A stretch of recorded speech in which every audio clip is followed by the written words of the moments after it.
Welcome to Luca is a Billionaire, where the only thing I invest in is your answers. In this video, I will explain how to get GST in Tally ERP 9. First, you need to activate the GST features for your company.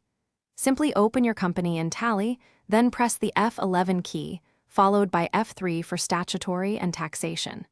Here, enable goods and services tax to yes, and then set or alter the GST details. Remember to accurately enter your GSTIN.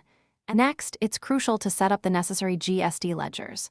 From the gateway of Tally, go to Accounts Info, then Ledgers, and choose Create. You'll need to create individual ledgers for CGST, SGST, and IGST. Make sure to place these under the Duties and Taxes group. When creating each, select GST as the type of duty or tax, and then specify whether it's central tax, state tax, or integrated tax, respectively. Once you are close, approach Thieves Landing from the north, crossing the lower Montana River.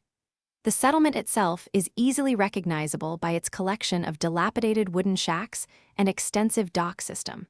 Remain mounted on your horse as much as possible to ensure you can make a swift exit if needed. The inhabitants of Thieves Landing are often wary or outright hostile, so proceed with extreme caution and keep your guard up at all times. Finally, Tally ERP 9 helps you generate essential GST reports for compliance.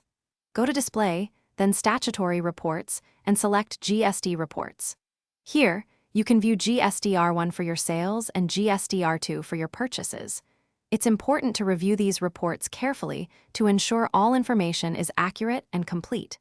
Once verified, you can easily export these reports in JSON format, ready for upload to the GST portal for filing.